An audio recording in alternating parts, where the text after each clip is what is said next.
ay tatalakayin natin ang wika, identidad at bansa. May tatlong uri ang wikang pambansa. Unahin muna natin ang intellectualized languages of wider communication. Upang lubos na maunawaan ito, ipapaliwanag ni Binibining Lucero sa kabilang linya. Binibining Lucero, kumusta ka naman dyan sa Thailand? Sawadee ka! Maraming salamat, Binibining Juliet. Okay naman ako dito sa Thailand. Ano nga ba ang Intellectualized Languages of Wider Communication o ILWC? Ang Intellectualized Languages of Wider Communication ay kadalasang tinatawag na international language. Ito ay ginagamit sa larangan ng siyensa, edukasyon, o iba pang mga larangan. Upang lubos na maunawaan ito ay ang mga wika na kung hindi man ang lahat, ay mas marami ang nakakaintindi at gumagamit nito. Halimbawa na lamang ang wikang Ingles. Ang wikang Ingles ay siyang tinatawag na international language o ang wika na ginagamit upang ang bawat bansa ay magkakaintindihan. Upang mas maintindihan ito, magkakaroon tayo ng pagsasadula. Lapitan natin sila. Pagtanong tayo kung paano makapunta ng bangko. Kayo mga ate, ano po bang maaaring sakyan patungong bangko? No, speak. Where Thai? Besh! Mga Thai sila. Hindi sila nakakaintindi ng Tagalog. Ano pwede natin gamitin language para maintindihan nila? Pwede natin gamitin ang lingwaheng Ingles dahil yun ang mas naiintindihan ng mga nakakarami. Sige. Excuse me, how to go to the bangko po? And what kind of transportation that we need to use to go to the bangko? You Filipino? Yes po. First, you will ride a train, and then tourist guide will help you to reach Bangkok. Ang pangalawang uri ng wikang pambansa ay ang confined, independent, and intellectualized national language. Maribel? Opo, Juliet. Ang confined, independent, and intellectualized national languages, ito ay ang mga wika na hindi lumalagpas sa isang bansa o hindi lumalagpas sa national borders. Ito ay ang mga tinatawag na pambansang wika. Diyan sa Pilipinas, ang pambansang wika ay ang Filipino. Ito ay ang ginagamit sa edukasyon o maging sa pakikipagtalastasan upang ang bawat Pilipino ay magkakaunawaan. Narito ang isang pagsasadula.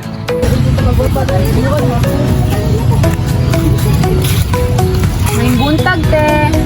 Asa to kita dire ang mga baligang mga pagkaon? Hala di man kami nakaintindi niyan Mga batang niya kasi kami.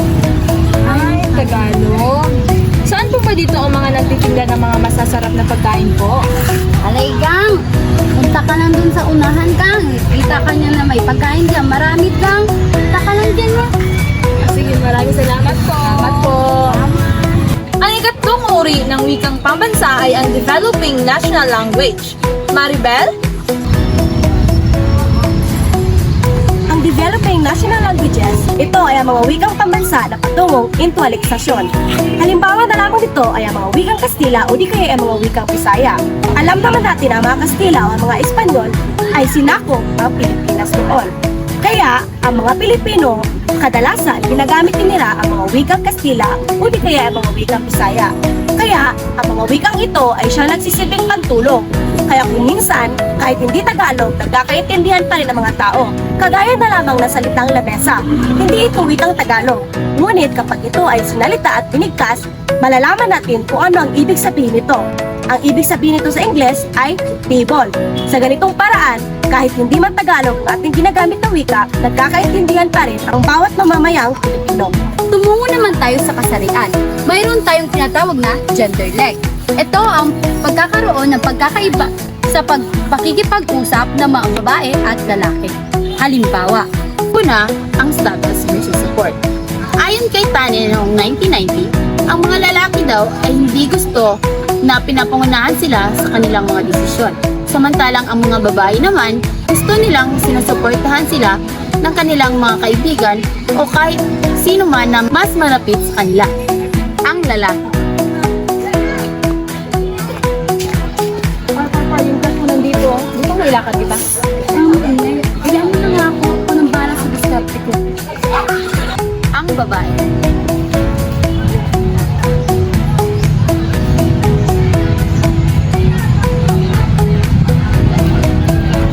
Ben, nandyan yung crush ko. Ito lang ako, dali. Ito lang ako. Makasal mo naman, Ben!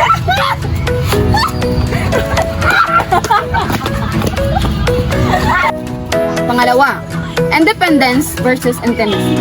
Ayon kay Tannen 1990, ang mga lalaki daw ay ayaw nilang umasa sa iba at gusto nilang mapanatili sa kanilang estado. Habang ang mga babae naman ay nagbibigay importansya sa suporta ng iba. Mga lalaki. Par, narinig ko na hospital na yung mama mo. Oo nga par. Gusto mo pahirimin kita ng pera? Huwag na par. Kaya ko ito. Kahit tubuan mo lang. Wala pa. Makakaharap din ako ng pera. Mga babae. Besh, narinig ko na hospital daw ang mama mo. Gusto mo ba pahiramin kita ng pera? Talaga ba? Laking tulong na yun. Siguro babayaran ko na lang sa susunod na buwan. Okay lang yan. Para sa'yo at sa pamilya mo. Maraming salamat, Besh.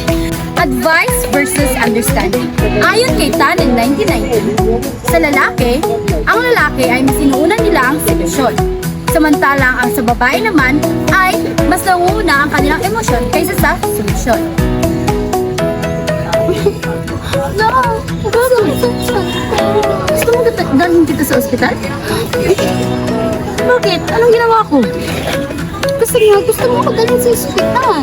Yan naman ang nararapat para gumaling ka. Di ba pwede? Tanongin mo ko kung kailangan ko anong gusto ko. Ano bang gusto mo? Kiss. Hug. Information versus feelings. Ayon kay Tannen 1990, ang mga lalaki ay pagbibigay at pagtanggap ng impormasyon, habang ang mga babae naman ay pagbibigay ng kanilang damdamin at nararamdaman.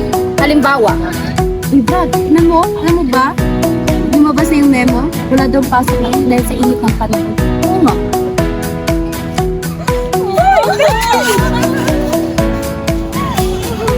Bakit na naman? Nag-away na naman kayo. Oo. May babae? Nakita ko siya dito sa plaza. May kasamang iba. Baka kaibigan lang. Hindi. Anong tutok mo? Hindi ko alam. Wala akong yan. Sabi ko naman sa'yo, di ba? Hiwalayan mo na.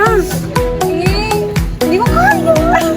Orders versus proposal. Ayon kay Tannen 1990, ang mga lalaki ay diretsa kung kumilos. Samantalang sa babae naman ay nabibigay ng pahiwatig kung kumilos. Grabe, sakit ng ulo ko. Bilutin mo nga ako. Hindi ka na. No, sakit ang kamay ko. Lalagyan natin ng ice yan mamaya. No, lalagyan natin yan mamaya. Ano bang gusto mo? Gusto mo ilutin mo? Di ka ba nakikinig? Dumako naman tayo sa mga wika ng bakla o ang tinatawag na Bekemon. Ang Bekemon ay nagmula sa salitang Beke na ang ibig sabihin ay bakla at Jejemon na ang ibig sabihin ay mga slang na salita. Ayon sa akda ni Prof. Fernandez, noong sa wikaan noong 2010 sa UP Diliman, may sinulat yung akda na may pamagat na pasok sa banga na ang ibig sabihin ay ang pagkakaroon ng salita na swak o katanggap-tanggap. Kaya naman, ang Bekemon ay hindi lamang sinasalita ng mga bakla, kundi sinasalita na rin ito ng kahit anong kasarian ng tao. Ang Bekemon ay isang makabagong salita na tinatawag na gay lingo. Mayroong siyam na paraan sa pagbuo ng mga salitang Bekemon. Una, Paglalapit. Halimbawa, ang ano may isasalin sa anek at anek wangbo. Ang ano ito ay anech-itech. Ang pangalawa naman ay paglapit ng tunog ng mga salita. Halimbawa, ang asawa ay nagiging jowa. Kyowa, anang nyowa, ang nakakaloka becomes nakakalurky. Ang pangatlo naman ay paggamit ng acronyms. Halimbawa, ang ibig sabihin ng GL ay ganda lang. Ang OPM naman ay Oh Promise Me, which refers for a wild lie or promise. Ang pang-apat naman ay ang pag-uulit ng salita o bahagi ng salita. Ang halimbawa nito ay with o with depend. Ang Gamitin mo ng salitang hindi. At ang tseka naman na mababaw na usapan ay magiging tseka-tseka. Ang panglima naman ay ang pagkakaltas o pagpapaikli ng salita o parirala. Halimbawa nito ay ang paninigarilyo na pinaikli mula sa sunog baga o suba. Ang maat pa ay hindi magulang. Ibig sabihin nito ay malay ko at pakialam ko. Na sa Ingles ay I don't know and I don't care. At ang pang-anim naman ay ang katunog o pagkapareho ng tunog. Halimbawa nito ay ang nose lift ay nagiging alam dahil katunog ng nose ang ilong.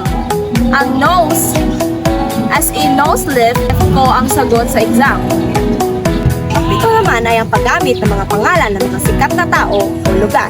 Halimbawa ay ang Carmi Martit na nangangahulugang karma, ang Rita Avila na ay ibig sabihin ay irita, at ang Luz Valdez na kumakatawan sa salitang loser. Ang pangwalong paraan naman ay ang paghihiram. Ito ay ang paghihiram ng mga salitang banyaga o lokal na mga salita. Halimbawa na lamang ang salitang Ingles na fly na ang ibig sabihin sa wikang Begemon ay ang pag-alis o ang pagkawala. Ang warlalo naman o warla na nagmula sa salitang Ingles na war, ang ibig sabihin nito ay ang pagkakaroon ng katulungan.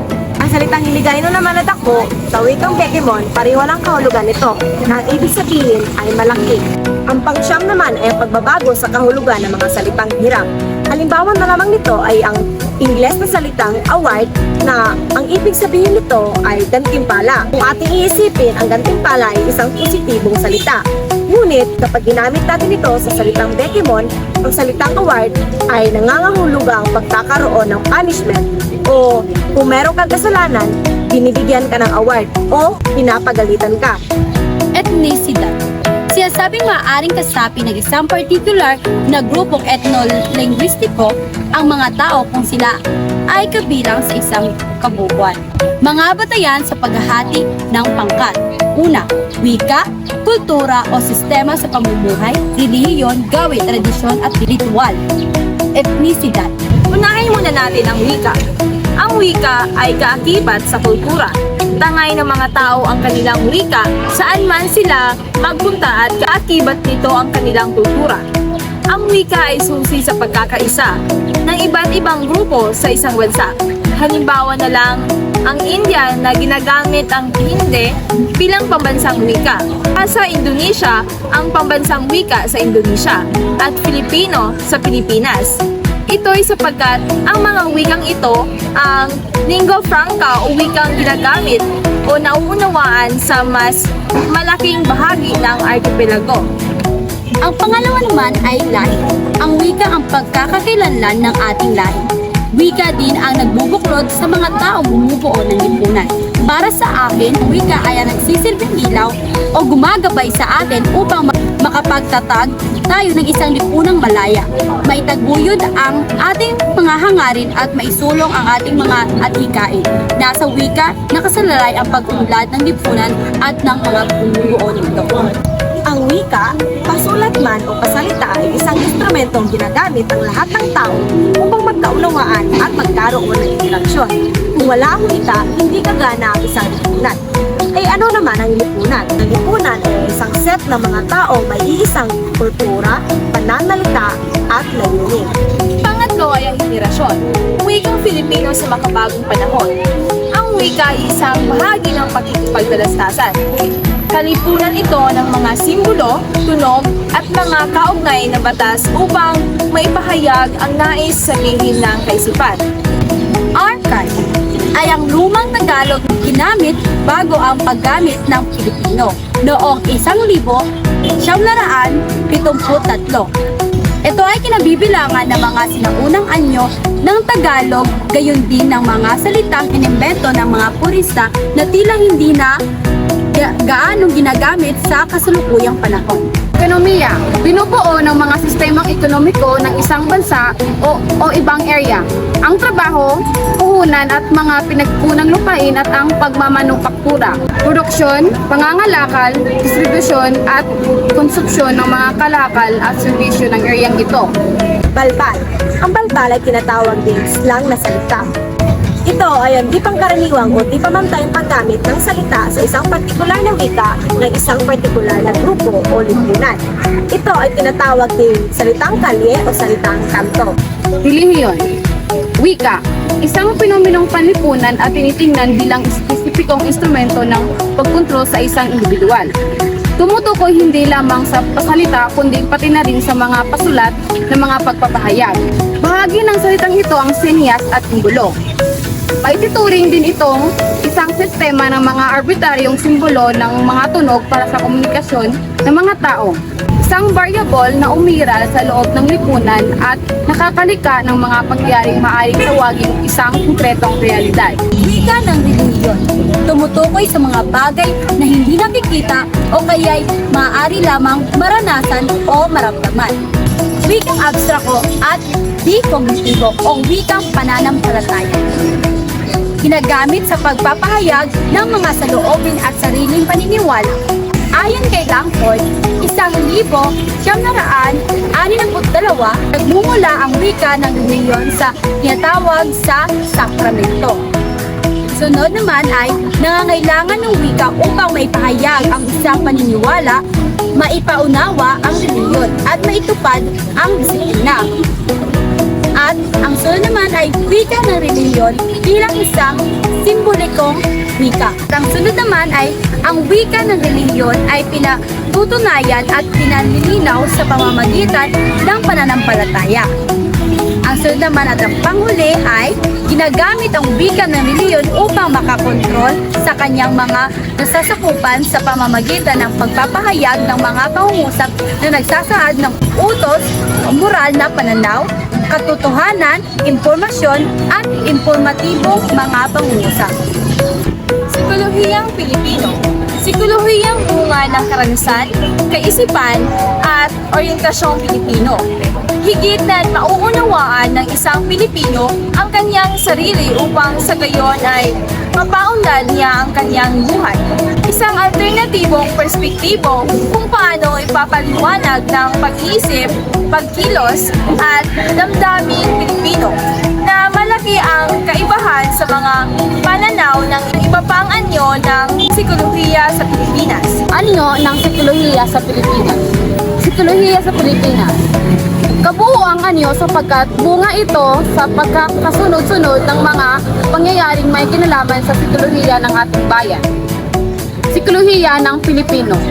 Tumutukoy sa bawat teorya ng sinumang nais mag-aral tungkol sa kalikasang psikolohiya ng mga Pilipinong naninirahan sa Pilipinas at maging sa ibang bansa. Kahalagahan psikolohiyang Pilipino. Dahil marami sa ating napag-aralan ukol sa psikolohiya ang hindi angkop sa mga karanasan at kultura natin bilang Pilipino. At kadalasan, ang mga kaalamang ito ay ang siyang ginagamit upang unawain ang mga Pilipino.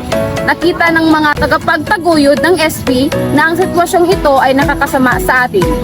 Ang pagkakaiba ng oryentasyon ay nagdudulot ng hindi pagkakaunawaan. Bahala na, fatalism. Maraming salamat. Ngayon, alam niyo na ang patungkol sa wika, identidad, at bansa. Maraming salamat!